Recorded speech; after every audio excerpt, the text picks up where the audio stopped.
Hola, ¿qué tal? Sean ustedes bienvenidos a la sesión 11 de la materia de análisis y diagnóstico financiero en la licenciatura en Mercadotecnia. Recuerde usted el reforzamiento de conocimiento en base a cada una de las sesiones que se esté dando paulatinamente en el transcurso de la materia. ¿Por qué? Porque eso le va a permitir a usted ir reforzando en cada una de las etapas la consolidación y el seguimiento que va a tener en cada una de las clases, porque usted se pudo percatar que lo enriquecedor de esta materia es dar eso, el seguimiento paulatinamente en cada una de las unidades correspondientes. Muy bien, la sesión anterior usted recordará que comenzamos a ver algunos métodos y herramientas para efectos del análisis. También nos permitió interpretar los resultados que arroja cada uno de ellos. Estos métodos obviamente son de vital importancia en el desempeño de la empresa en la información financiera, porque nos va a permitir tomar decisiones al respecto. Y eso le va a importar mucho a usted, porque va a ser de cierta forma una forma constante de irse actualizando, de ir un momento dado actualizando la información, ir actualizando la toma de decisiones, ir actualizando las estrategias que debe de implementar al respecto. ¿Sí? Estos métodos, pues obviamente, iniciamos con métodos horizontales, pero también en sesión anterior usted recordará que también vimos métodos verticales. ¿Sí? Métodos verticales, como no hay que dejarlo de pasar de vista, métodos como fue aumentos y disminuciones, como fue el tema de tendencias y también método gráfico. Y iniciamos con el métodos horizontales, como fue el método de porcientos integrales, que este método nos enriqueció mucho para conocer de manera porcentual cada una de las secciones que compete, llámese desde el balance general, ¿sí?, el estado de situación financiera, que compete a un total que lo vamos a representar como el 100%.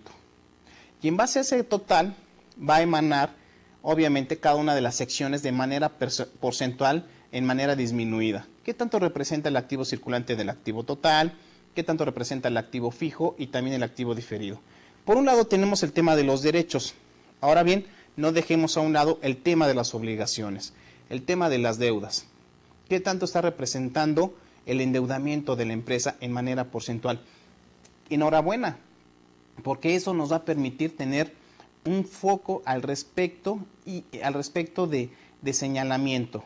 Ya sea un foco verde, amarillo, rojo, que nos permita decir qué decisiones hacer o estrategias implementar en dicho concepto. El capital contable, obviamente, no lo dejemos a un lado. El capital contable, estamos hablando la participación de accionistas, la participación de las utilidades de ejercicios anteriores y de ejercicios actuales, así sucesivamente, que tanto también de manera porcentual está representando de ese gran total. Y recuerde el equilibrio de la ecuación, ¿sí? Por un lado los derechos, por otro lado las obligaciones. Ahora bien, no tan solo lo vimos por el lado del balance general, sino también lo estuvimos observando por el lado del estado de resultados. Desde un gran total, como fueron las ventas representadas por un 100%, y de ahí se fue determinando paulatinamente cada una de las secciones que va conformando la disminución de las ventas, de los ingresos que un momento va a percibir la empresa, desde costos y gastos respectivamente, y la parte enriquecedora que fue la utilidad. La utilidad en cada una de las secciones, desde utilidad bruta, utilidad operacional, utilidad antes de impuestos, hasta la utilidad del ejercicio. ¿Por qué? Porque de cierta forma la visión, como usted como ejecutivo y tomador de decisiones, va a ser conocer y ver qué tanta participación está teniendo al respecto los ingresos de la empresa, qué tanta participación tiene o quién son los que están consumiendo ese gran total, ¿sí? Puede ser en un momento dado que le va a permitir a usted conocer que los gastos o el costo de ventas representa más del 50%, y cuando vea eso tenga cuidado, porque obviamente cuando llegue la utilidad neta va a ser un porcentaje menor, va a ser un porcentaje poco representativo con respecto a las ventas.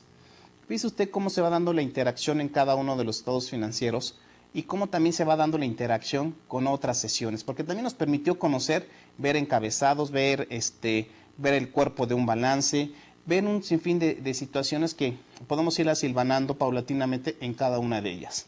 Pero bien, en nuestra sesión 11 de la unidad 4 vamos a ingresar con nuestros objetivos específicos.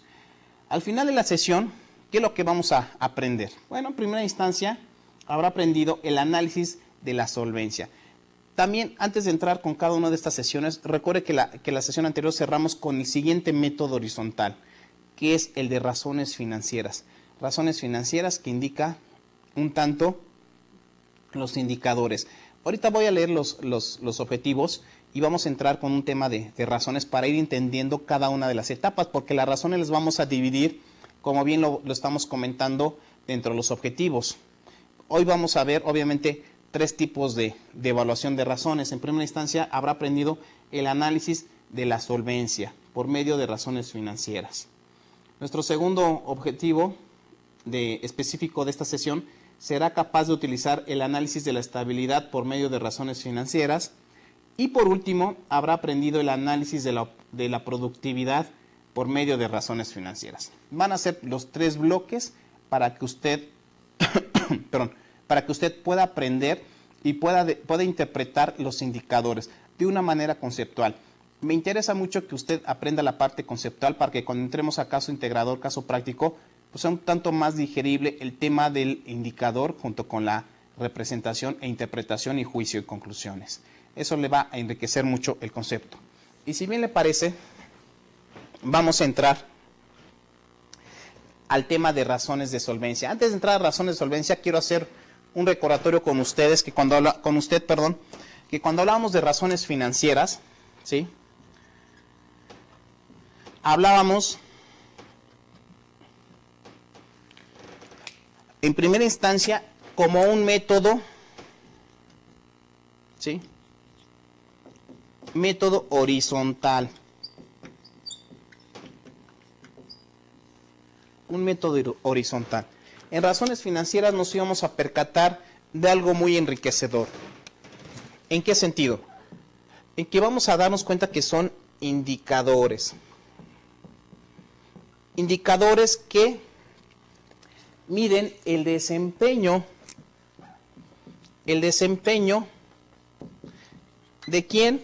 Pues obviamente de la información financiera. De la información financiera que se esté estipulando.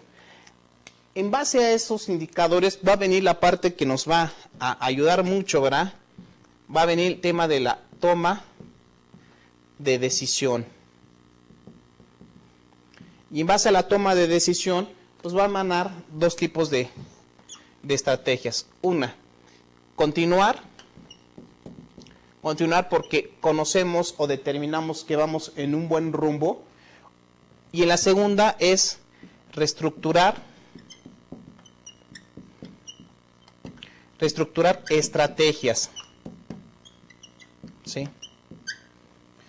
Reestructurar estrategias. ¿Para qué? Para que en un momento dado continuar con una productividad de la empresa.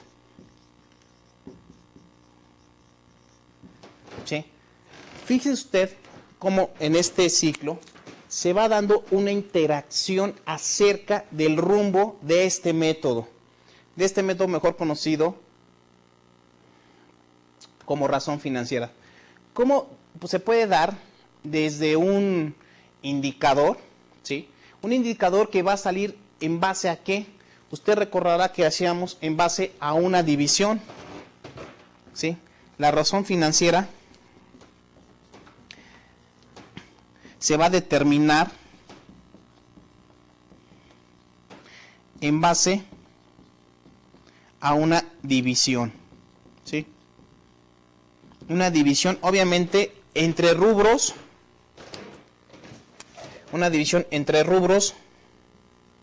tanto de balance como de estado de resultados. Llámese cuentas, ¿sí? Cuentas que integran tanto el balance como el estado de resultados. Entonces usted se puede percatar cómo se está dando la interacción acerca de las razones financieras por medio de una división, una operación aritmética que nos va a permitir conocer, en primera instancia, sustituir lo que nosotros queramos determinar al respecto y el indicador va a ser, como bien lo comentamos, va a ser una medida de desempeño acerca de situaciones que podamos conocer como de solvencia, de liquidez, de estabilidad, de productividad, sea el rubro que usted quiera empezar o comenzar a analizar al respecto. Y obviamente conforme a ese rubro le va a permitir tomar decisiones, porque el indicador, pues obviamente vamos a tener que hacer algo al respecto. Aparte de determinarlo, tenemos que, dentro de la información financiera, tenemos que hacer comparaciones, ¿sí? Comparaciones con diferente información financiera al respecto. Es decir, tenemos que comparar lo histórico contra lo que estamos realizando en el año correspondiente, para saber y conocer cómo se fue comportando años anteriores y conocer el rumbo hacia dónde tenemos que tomar las decisiones y tomar, obviamente, continuar con el mismo o bien hacer reestructura en algunas políticas que estén representando.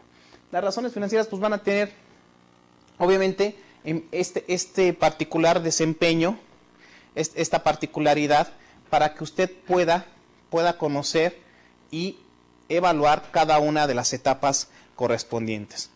Después de haber refrescado un poquito la memoria acerca de las razones financieras, pues, si bien le parece, vamos a entrar de lleno con las primeras a evaluar, que en este caso vamos a ver lo que son razones de solvencia, ¿sí?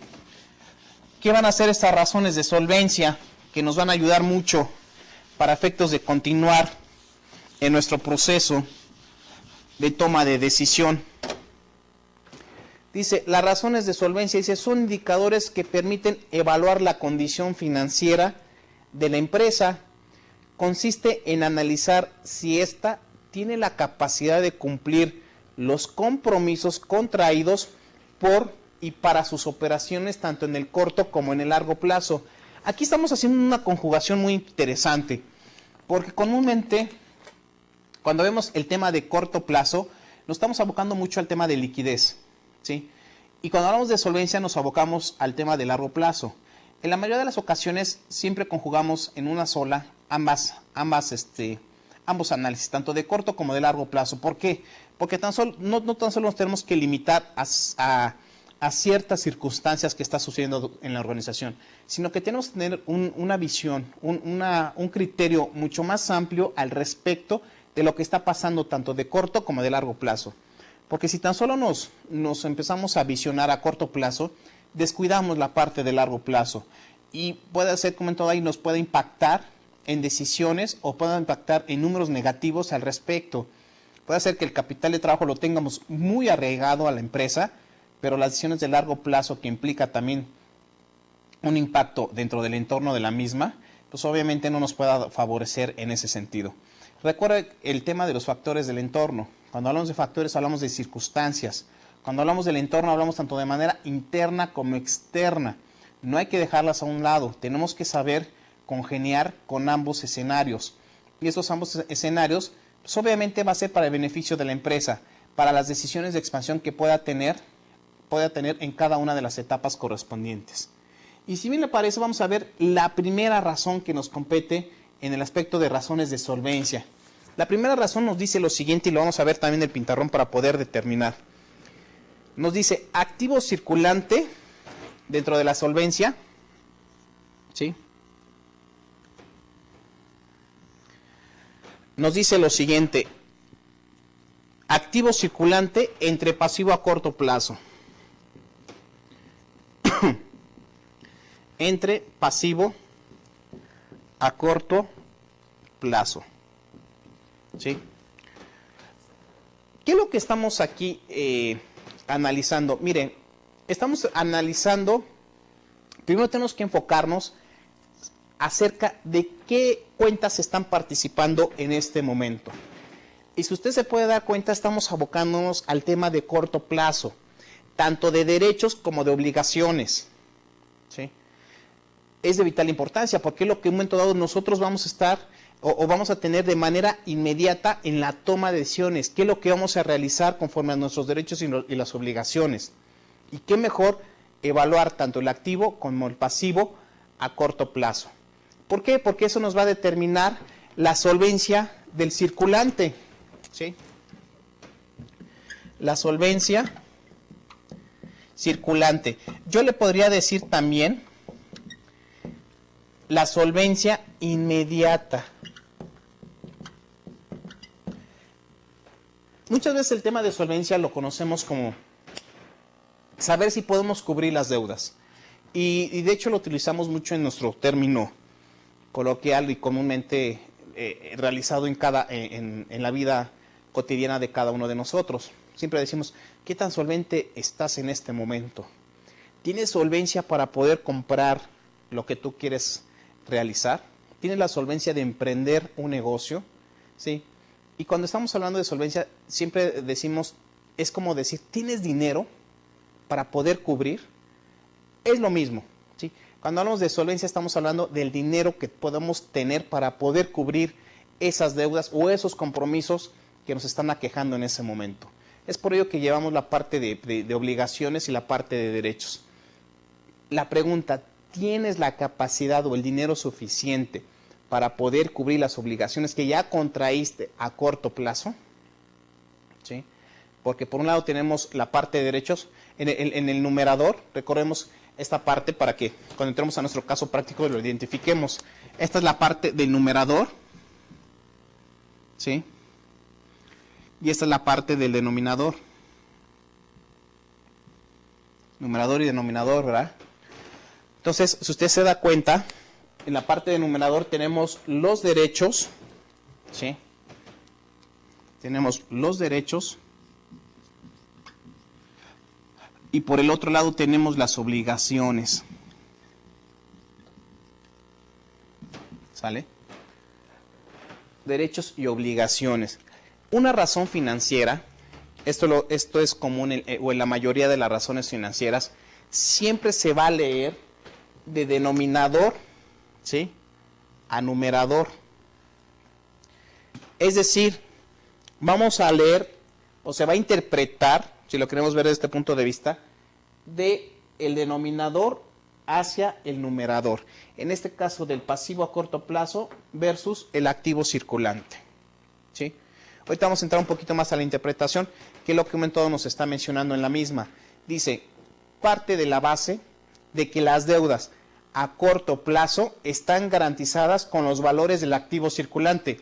Aquí me detengo en la interpretación. Dice, que las deudas a corto plazo estén garantizadas por los activos circulantes, ¿sí? Ejemplo, una cuenta de pasivo a corto plazo, proveedores, ¿sí? La deuda que yo tengo con proveedores esté totalmente cubierta con alguna de las cuentas de activo circulante. Por ejemplo, bancos, ¿sí?, que cuente un momento dado con el dinero suficiente para poder pagarle a los proveedores. Que exista esa solvencia de cubrir las deudas.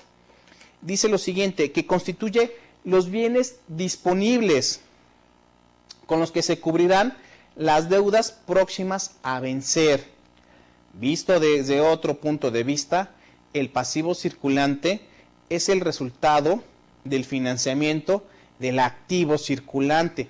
Claro, dice, el pasivo circulante, mire, esto es importante, visto desde otro punto de vista, el pasivo circulante es el resultado del financiamiento del activo circulante.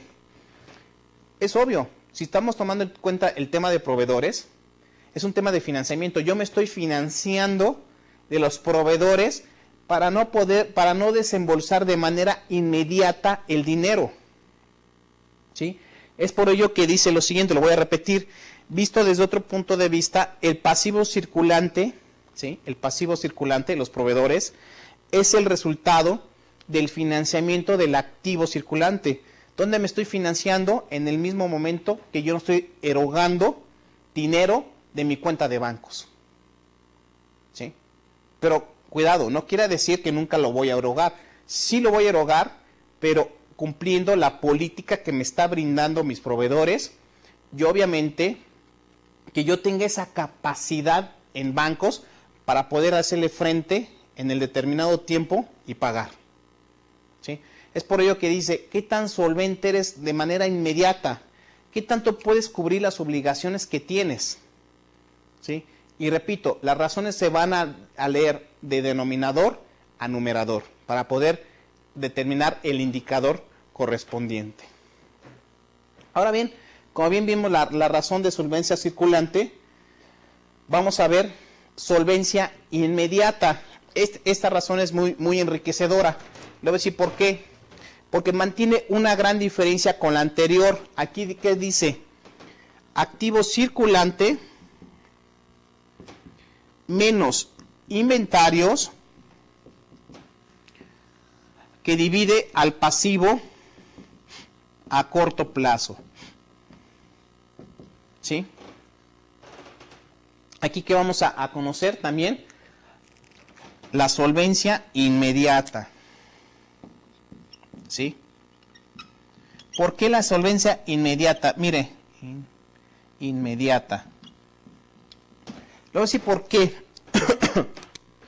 Porque dentro del activo circulante estoy excluyendo los inventarios.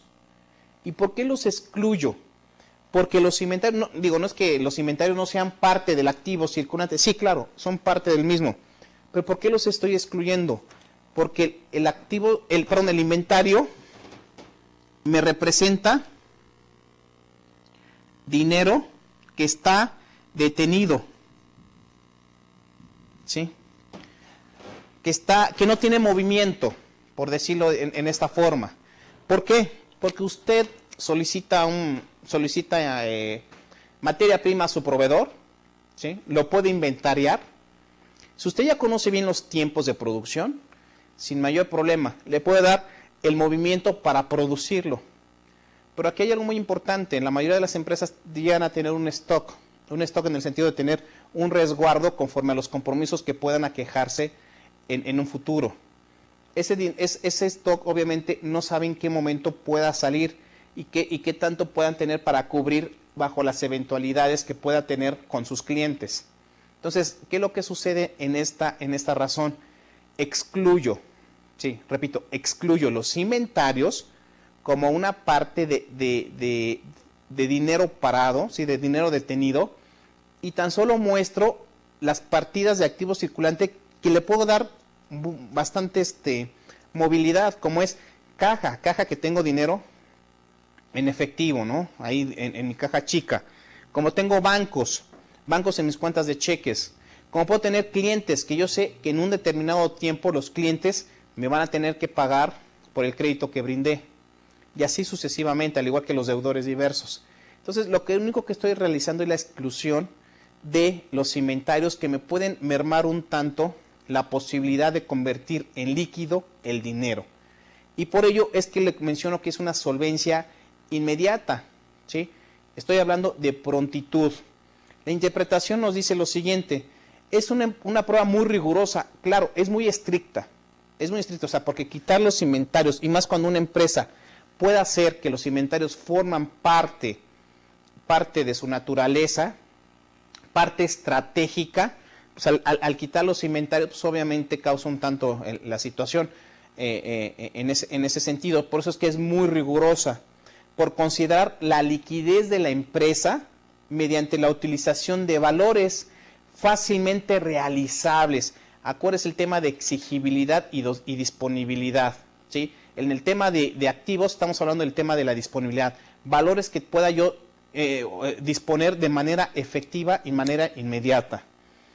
Como es el efectivo en caja y bancos, las inversiones en acciones o en valores y bonos, ¿sí? Aquí hay algo que quiero considerar con usted. Cuando hablamos de empresas de servicios, los inventarios, pues obviamente no representan, no existen inventarios conforme al servicio que brindan, ¿sí?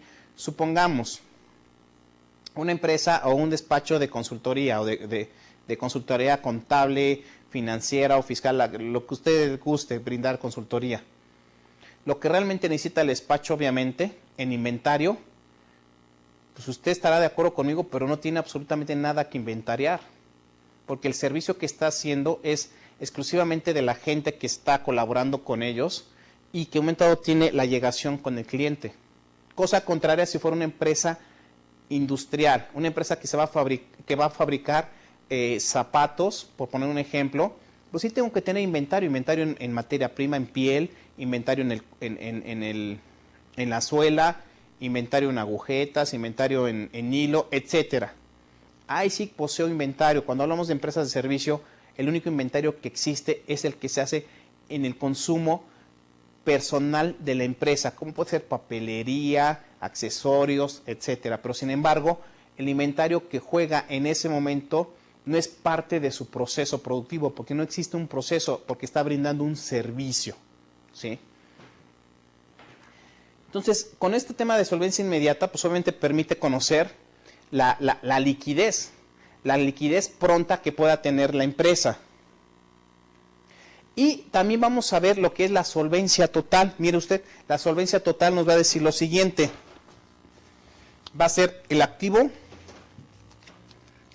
total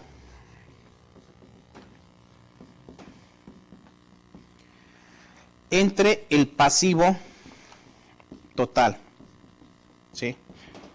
Aquí está. Y aquí es lo que nosotros vamos a conocer como solvencia total. Esto es como verlo desde un punto de vista global, un punto de vista entero. ¿Por qué? Porque estamos evaluando los derechos y las obligaciones de manera de un todo, ¿sí? Por un lado los derechos como un todo y por el otro lado las obligaciones como un todo. Entonces, ¿qué tanta solvencia? Aquí viene un tema muy interesante. ¿Qué tanta solvencia tengo para poder cubrir las obligaciones en totalidad que contraje? Es decir, le puedo hacer frente a mis proveedores, le puedo hacer frente a los acreedores, le puedo hacer frente hasta un préstamo bancario de largo plazo, conforme a todos los derechos totales que tiene la empresa. ¿Se podrá hacer frente a esas situaciones?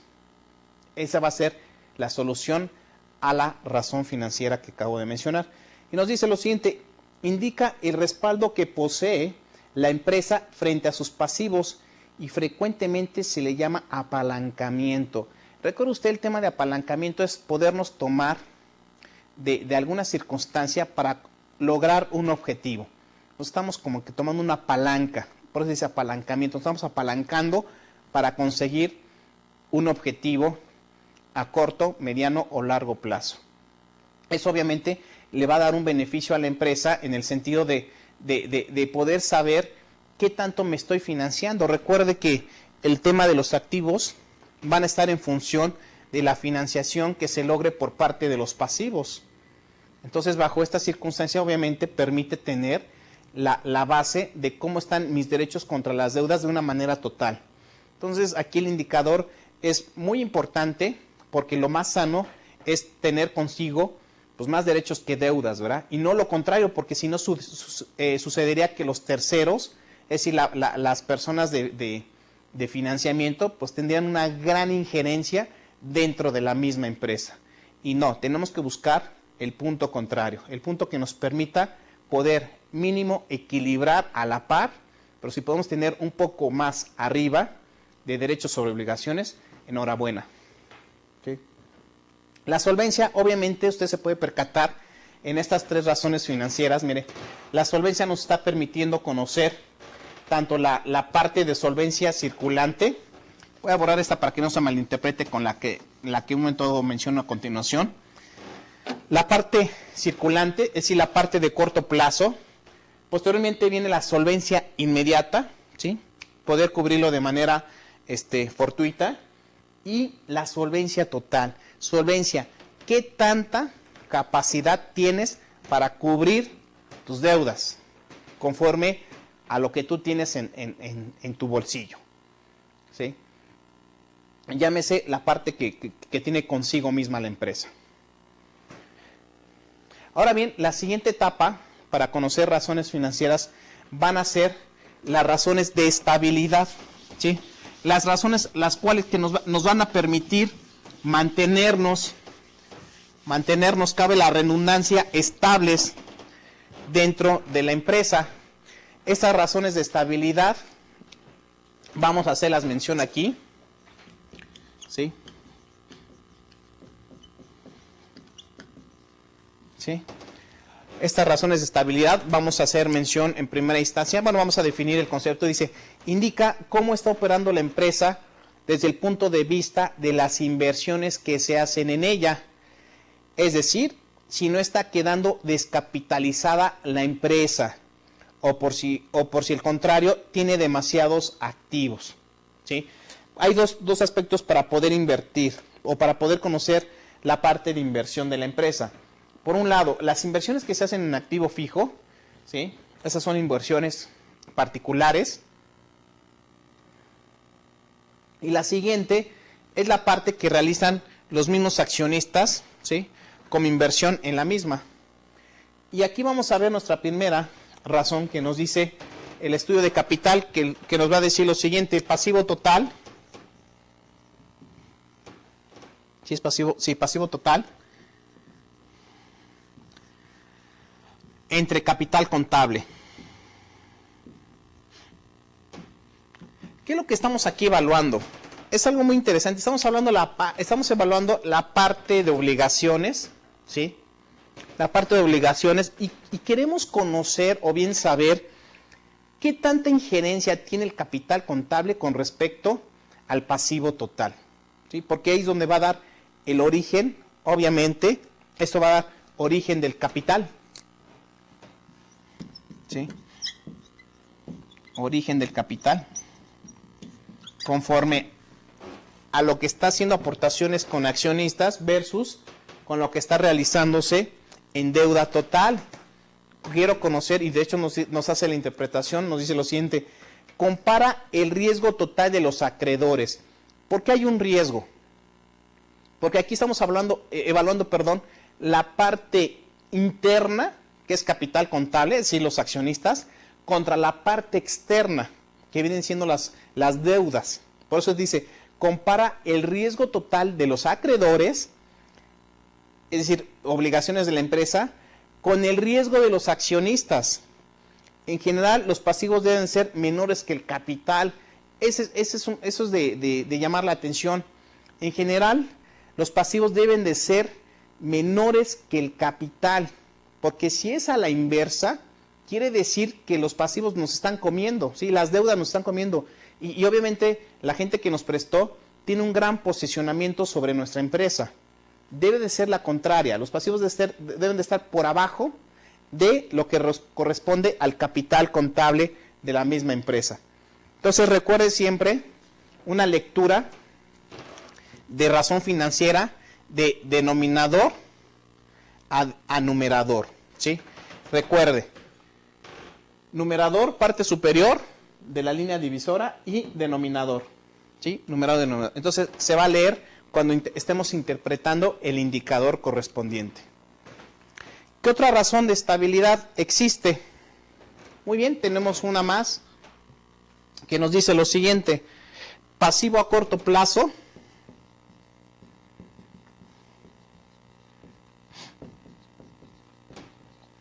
entre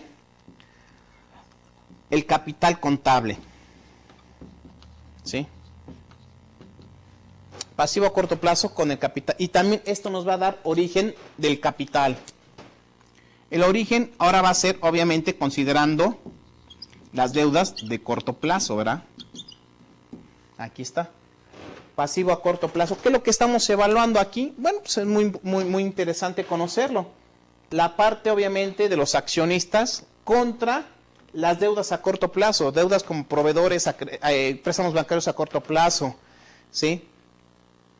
Este tipo de rubros que permite un momento dado conocer y saber si lo que los accionistas están aportando pueden cubrir en su totalidad las deudas que vamos a tener de inmediato, hasta de un año, ¿sí?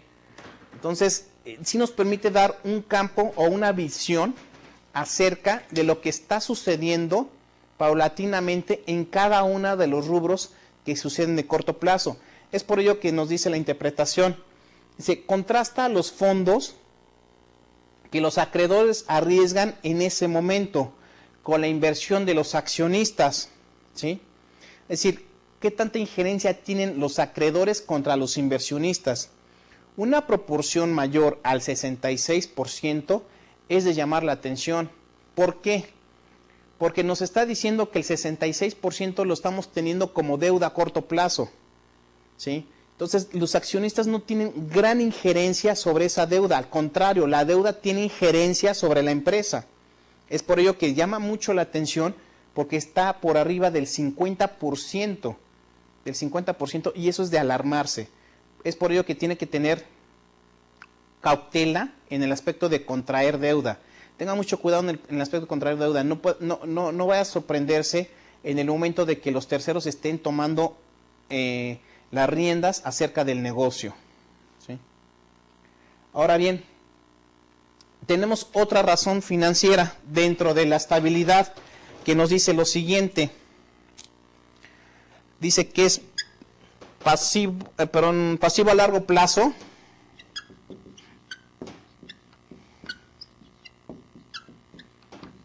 ¿sí?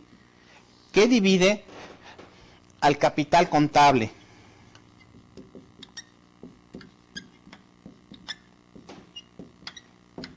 Y esto obviamente nos va a dar de igual forma origen del capital, ¿sí? Origen del capital. No olvidemos la lectura de denominador a numerador, ¿eh? ¿Qué nos está mencionando en esta razón? Dice, ahora venimos con las deudas a largo plazo, ¿verdad? Hace un momento mencionábamos las deudas a corto plazo.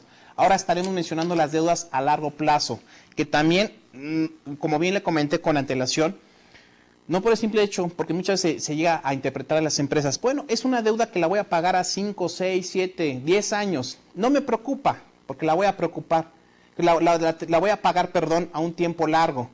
No, debe de preocuparse, porque al fin y al cabo es una obligación que usted tiene que pagar en un momento determinado, ¿sí? Entonces, el decir, no me preocupa, la verdad es que no va consigo, ¿eh? Debe de preocuparle las circunstancias en las cuales se están dando cada una de las deudas que usted está contrayendo para poder hacerle frente. No hay plazo que no se cumpla. Tarde o temprano va a tener que pagar la deuda, eso de lo por hecho. Entonces, tengan muy en consideración este punto de vista. La interpretación en este momento nos dice, el resultado muestra el comportamiento de las deudas a largo plazo con respecto al capital contable. Una carga alta en el pasivo a largo plazo puede representar una carga financiera de consideración para la empresa, ¿sí? ¿Por qué? Puede estar súper endeudado a largo plazo. Y si los accionistas, es decir, visto desde el punto de vista del capital contable, no tienen esa capacidad para hacerle frente a estas deudas, va a haber problemas al respecto, ¿sí? Va a tener problemas, no va a poder cubrirse en su totalidad y caray, ahí sí va a tener un tanto la injerencia y lo apresurado para poder pagar. ¿Por qué? Porque usted recordará que después viene el tema de la reestructuración, como lo vimos en las sesiones anteriores, cuando estamos hablando que se van reestructurando paulatinamente las deudas. Y obviamente la reestructura, pues bueno, le da un poco de oxígeno, pero tenga cuidado, los intereses pueden hacer la diferencia en base a la reestructura, porque los intereses no los van a perdonar nadie. Va a terminar pagando intereses, más intereses, más intereses, y es el tema de la capitalización. Entonces, en ese sentido, las deudas a largo plazo hay que tenerlas muy bien identificadas, no hay que perderlas en el tiempo, pero sí que sean de vital importancia al respecto. Entonces, fíjese usted cómo estamos viendo también el origen de capital, obviamente el estudio de capital en este sentido, que nos está permitiendo conocer la estabilidad de la empresa, ¿verdad? La estabilidad que está sucediendo a largo plazo con la responsabilidad que puedan tener los accionistas al respecto. Existe, obviamente, otra razón más dentro de la estabilidad. Esa razón más nos dice lo siguiente. Activo fijo, ¿sí? Entre el capital contable.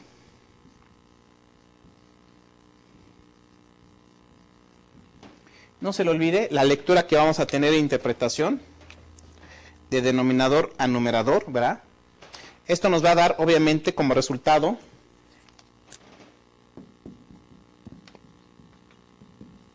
la inversión de capital. ¿Sí? La inversión de capital. ¿Por qué? Porque en este sentido lo que estamos nosotros determinando es, obviamente, lo que los accionistas aportaron dentro del negocio, ¿a dónde fue a parar ese dinero? ¿Qué fue lo que se hizo con el mismo? Ah, bueno, se invirtió en activo fijo.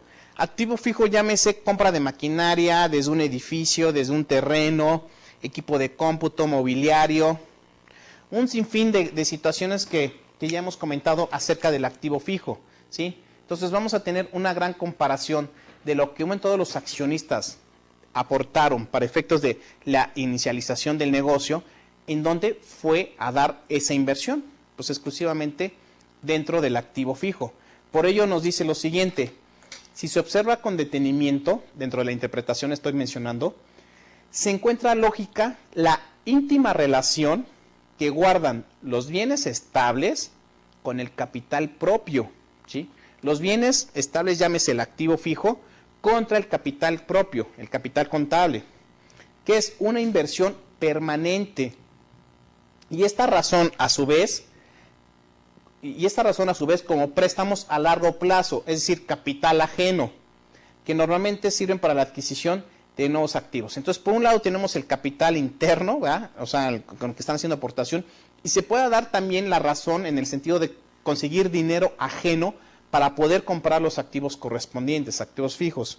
Entonces, obviamente, aquí estamos evaluando de cierta forma la inversión que está dándose, obviamente, por parte de las aportaciones que se hicieron de los accionistas, y a dónde fueron a dar ese dinero. Comúnmente debe darse dentro de la inversión. No necesariamente debe ser sobre activo fijo, se puede dar inversión en otra índole también. Depende del giro del negocio, pero el activo fijo obviamente representa una inversión considerable dentro de la empresa, ¿sí? Y va a ser parte del alma de la misma. Otra razón que nos va a ayudar dentro de este rubro de la estabilidad va a ser el de capital contable. Esta razón está muy interesante: capital contable entre el capital social, ¿sí? Esto obviamente nos va a dar el valor contable como resultado, el valor contable del capital. Igual, no perdamos de vista la lectura e interpretación de denominador a numerador, ¿verdad? Dice usted cómo, de cierta forma, aquí estamos evaluando temas del capital. ¿Por qué?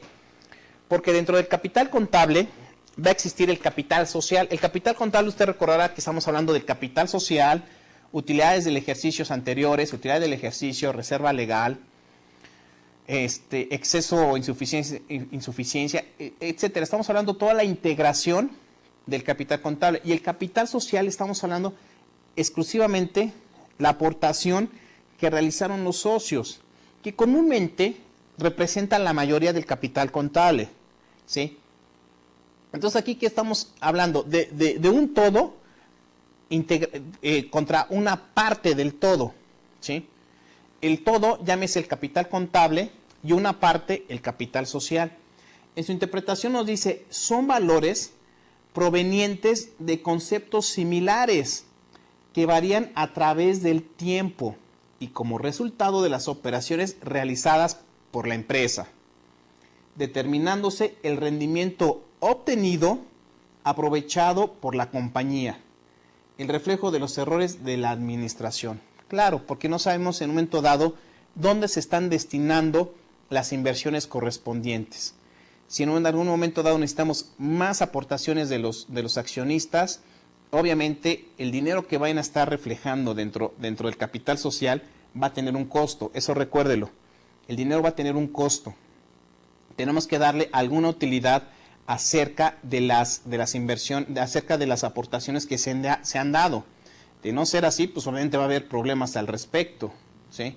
Entonces, bajo esta circunstancia e índole, tenemos que ser muy cautelosos al respecto, ¿sí?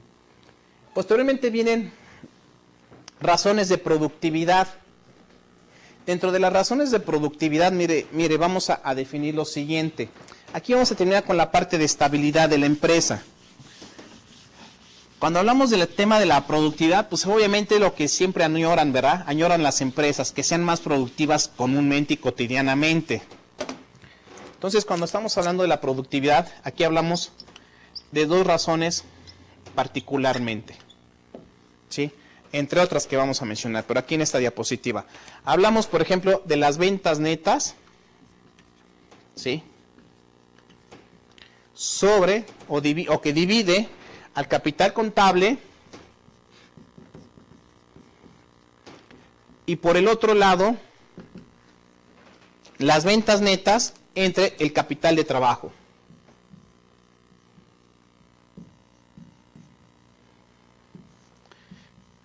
Capital de trabajo. Recordemos, el capital de trabajo va a ser el motor de la empresa, ¿sí?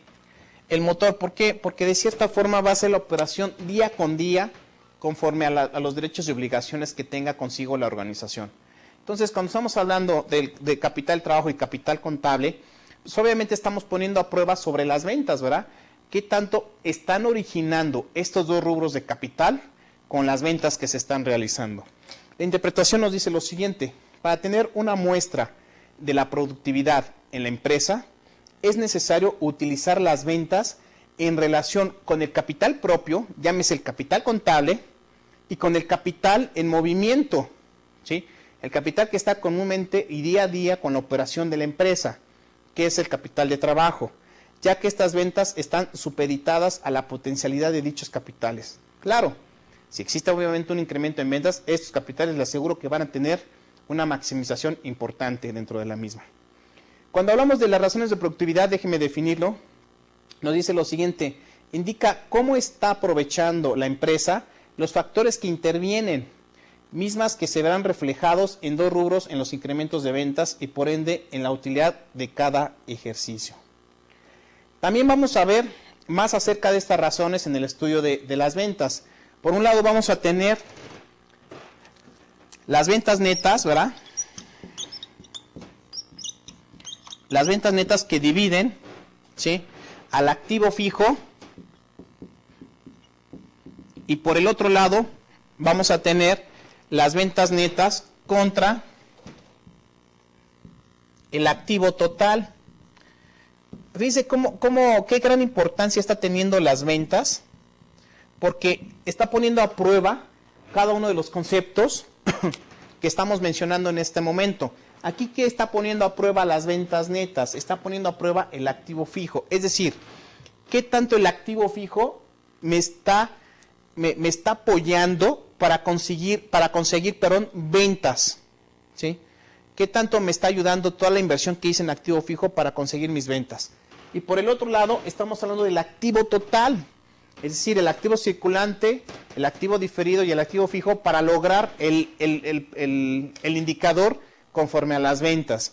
De hecho, nos dice la interpretación lo siguiente. Dice, este resultado nos apoya para poder identificar el protagonismo que tienen los activos, tanto fijo como total, en la generación de las ventas de la empresa. ¿Qué tanta importancia, entonces nos está diciendo, qué tanta importancia tiene cada uno de estos activos para la generación de las ventas? ¿Dónde está el protagonismo en cada uno de ellos? Muy bien, en esta sesión, como usted pudo haber percatado, nos dimos a la tarea de estar conociendo el siguiente método horizontal, que es el método de razones financieras. En este mismo hemos abierto y hemos conocido lo que son las razones de estabilidad, las razones de solvencia y las razones de productividad. Obviamente vamos a ir conociendo en sesiones más adelante las siguientes estudios que se hacen en razones, que nos hace falta por ver e interpretar y analizar. Porque esta parte conceptual nos va a permitir conocer de manera concreta y de manera específica la interpretación acerca del estatus en el cual se encuentra la empresa. De mi parte ha sido todo, le agradezco mucho su atención y lo espero la próxima. Gracias.